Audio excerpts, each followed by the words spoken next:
Hi, my name is Emeka Okereke, and today we are going to be making comparisons between two headphones.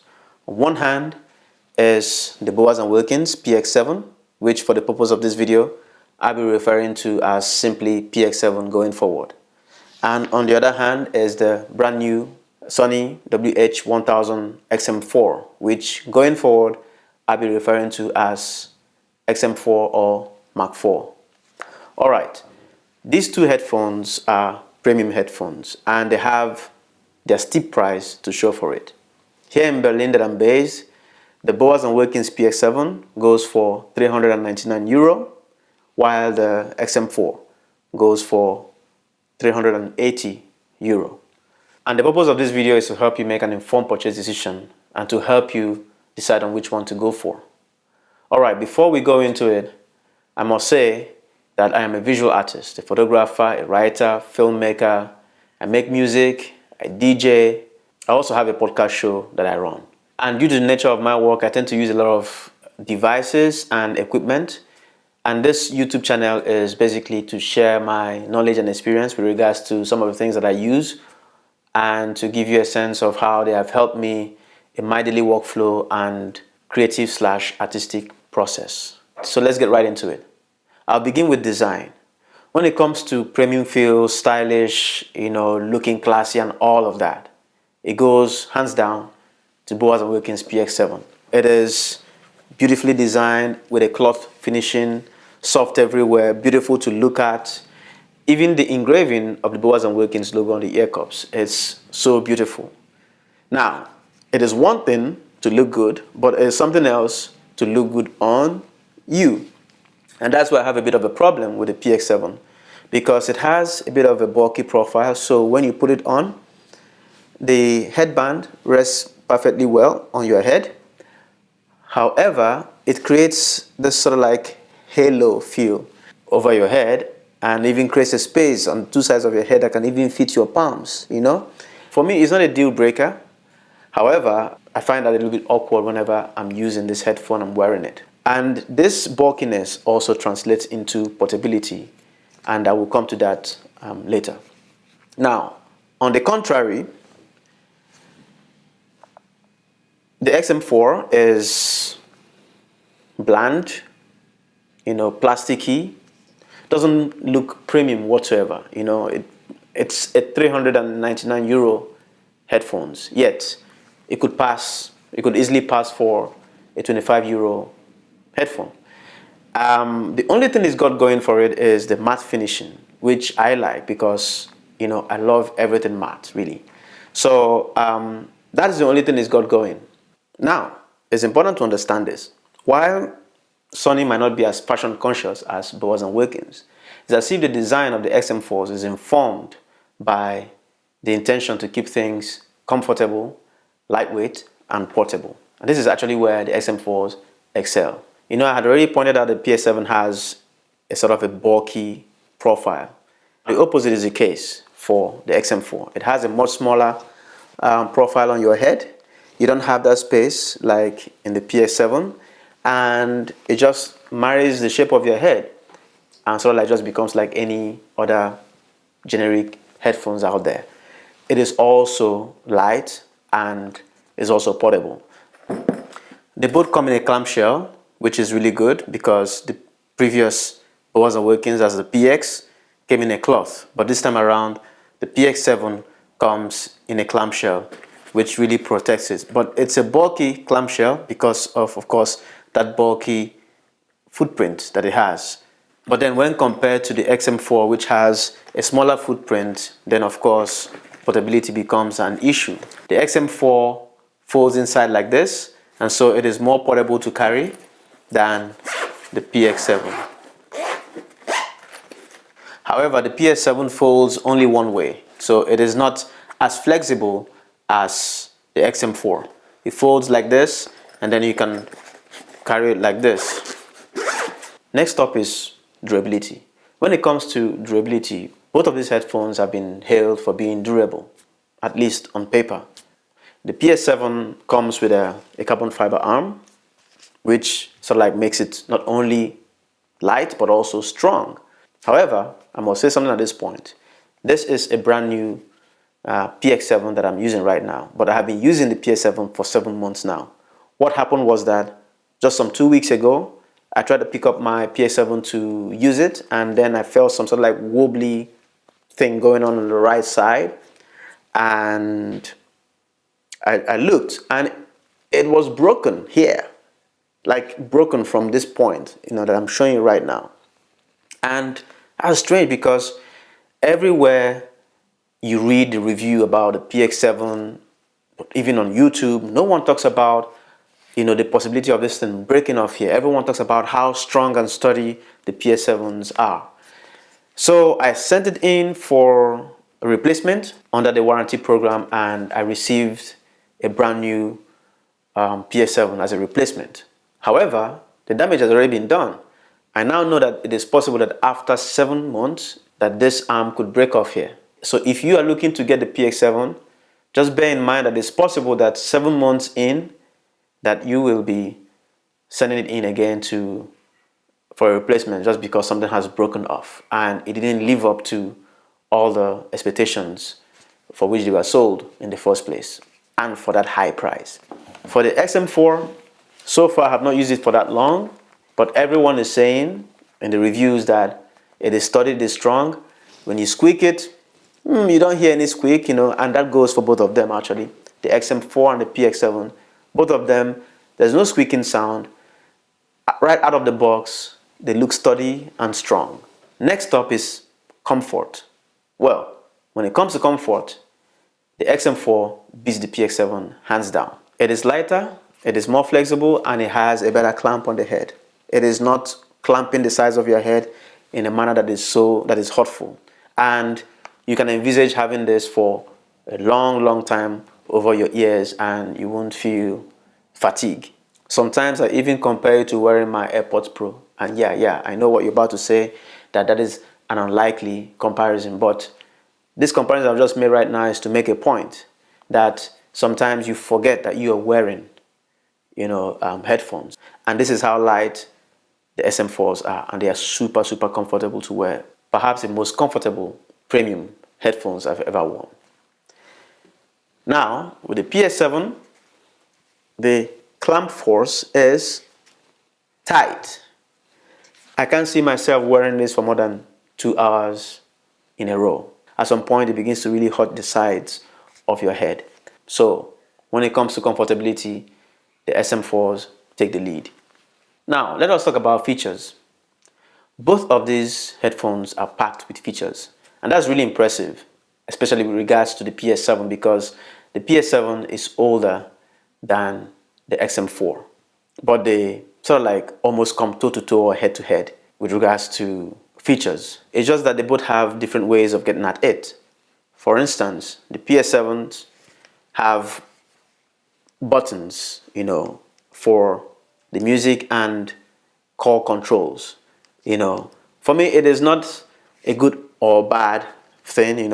I love it because it works. Press twice to forward your music, press 3 times to go back to the previous music you're listening to, press to answer your call, press twice to reject the call, press and hold to activate Siri in my case because I never use Google Assistant. On the other hand, the XM4s use swipe gestures for phone calls and music controls. For example, swipe up for volume up, swipe down for volume down, swipe forward on the side to advance the music, swipe backwards to go back to the previous music. It works pretty well when it does, but it is something you really have to get used to.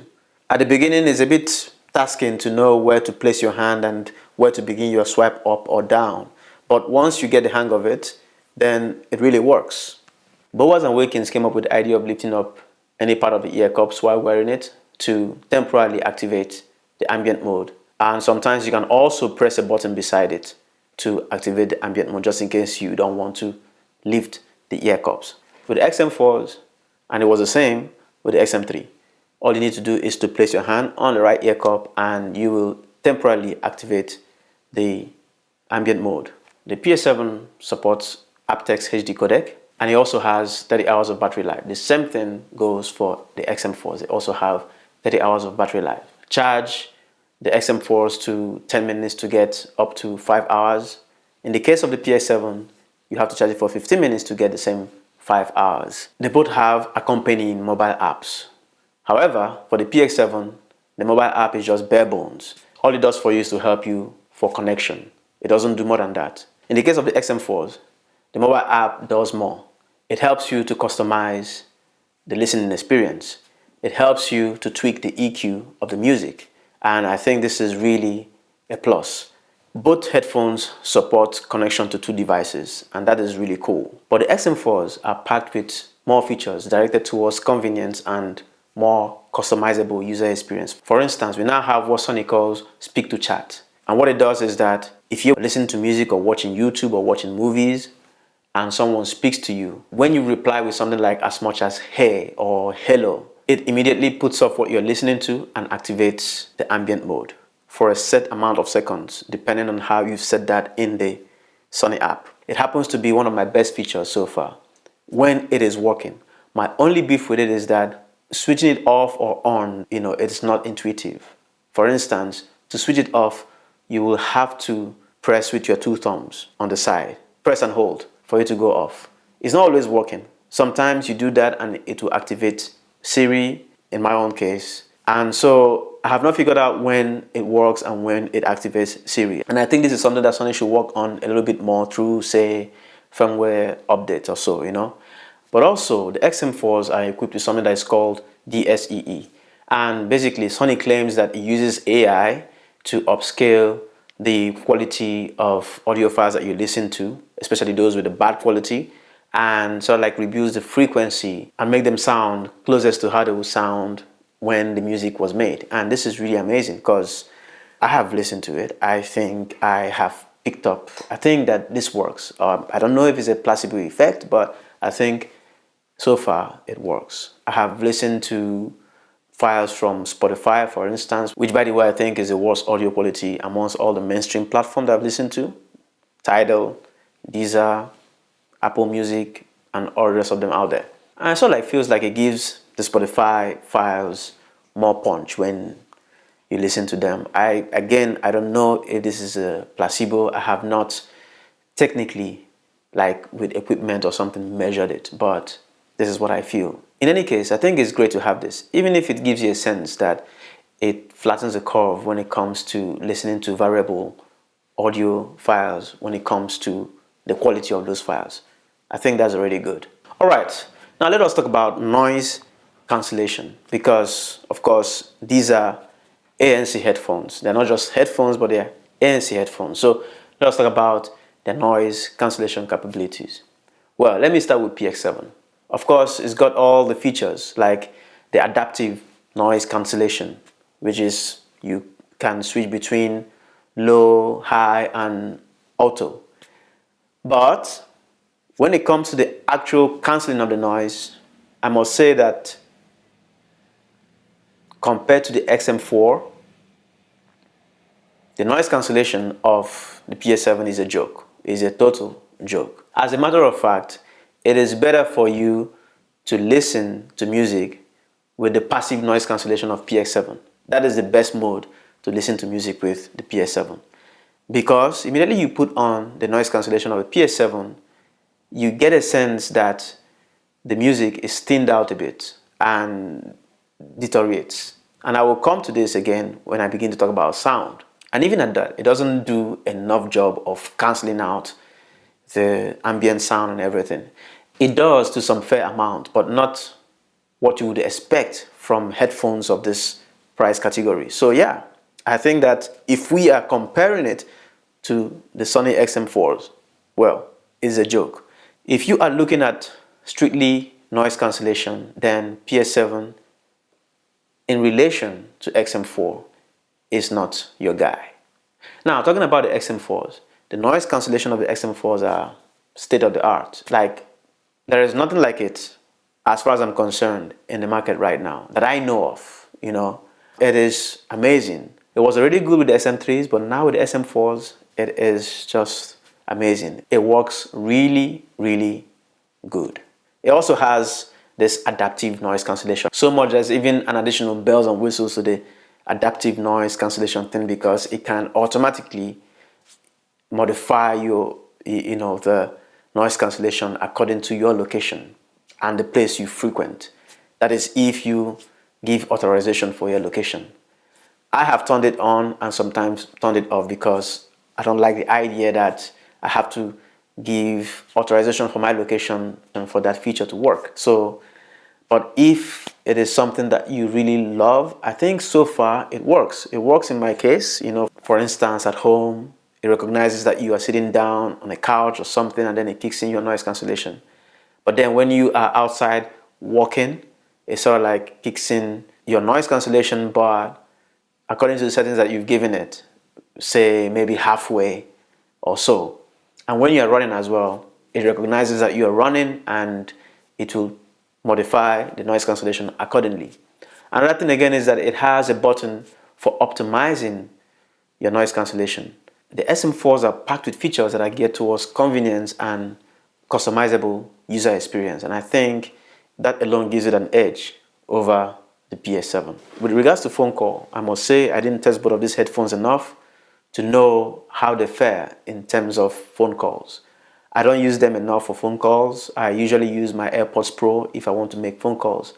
If you want to know more about their phone calls features, I guess you have to watch another video out there. But what I will say is that I have been told, and I've also watched some videos, some reviews about the XM4s, and I've been told that they really have good phone call features and good phone call qualities. But again, the same has been said about the PX7s. So, well, I guess that's where I'll leave it with regards to phone calls. Now, moving on to what's most important, the best part of it all, the reason why we all want to have headphones, if not for ANC, is the sound quality. You'd be right to guess that this will be a close call, because it really is. These headphones are really good. They're one of the best in terms of sound in the market right now. Bowers and Wilkins, for example, this company over 50 years have been at the forefront of sound engineering through their speakers and all other products. And now they're making headphones. So, of course, their headphones will be top-notch when it comes to sound. And the PX7 does not disappoint on that level. The first thing that it has going on for it is the sound stage. And this is thanks to the fact that it has a 47mm drive, as opposed to the generic 40mm that you find in the XM4 and other headphones in this category. Now, that sound stage is the biggest selling point of the PS7s. You put it on and it feels like you're wearing the whole world on your ears. It has really good sound separation, and the bass is warm and really well sculpted because of that sound stage again. You get a sense that the sound that you listen to is well sculpted, rounded, more 3D like, and has a lot of punch. Now, my biggest beef with the PS7 is that because of this same sound stage, sometimes it could come off as an overkill, as if the sound is struggling to fit into the space or to expand and contain the space. I don't know if that's a perfect picture, but you get my point. Sometimes it sounds hollow. Because of that, I think, the timing can be off depending on the music you're listening to. Sometimes the headphones get it right, sometimes it's just off. It does not have a consistent interpretation of all the frequencies, especially with the high frequencies on the treble part of anything you're listening to. It can be terrible, but the bass and the mid frequencies are great, well balanced, especially the mid frequencies. They're well balanced, but the treble and the high frequencies can just throw you off. So sometimes they come off as harsh, not accurate enough, and therefore not realistic. That is when it doesn't work. And this brings me to the next point. The Bowers & Wilkins PS7 has only one sound profile. The app that ships with it does not allow you to customize the EQ, to customize the listening experience. You are only left with that one sound profile that is shipped with the headphones. And I think this is unfortunate because that sound profile does not work for all the music you listen to. However, when it comes to the XM4s, it's as if Sony has got this covered. The sound is equally good, really good sound separation. I don't even know how Sony was able to achieve the kind of sound stage that they have achieved with the 40mm drive. It's almost as good as that of the PX7, even though the PX7 has 47mm drivers. But somehow Sony have been able to achieve a really good soundstage, but most importantly, the timing is more accurate. The interpretation of frequencies across all the frequencies from low to mid to high is just amazing. It's a little bit bassy with a lot of bass. Sometimes it throws me off. Sometimes I just feel like I need to tone down that bass a bit. But that's also where the Sony app comes in, because in the Sony app you can tweak the EQs and you can customize the listening experience according to your own preference. So when it comes to sound, I think it comes down to preference. Some people might prefer the sound of the Bowers & Wilkins PX7 to that of the XM4, while some will prefer that of the XM4 to that of PX7. Okay, so time for the final verdict. Which headphones am I going to keep? Because I'm not going to keep these two headphones. I am going to keep one and sell one, because I can't use both of them, obviously. So which one am I going to keep? And it's a tough call for me, really. It's a tough call because I love the design of the PX7. I love to look at it. I love to touch it. I love to just have it around. And it's not that bad. The sound is good when it works. But the XM4s are more like an all-rounder headphones.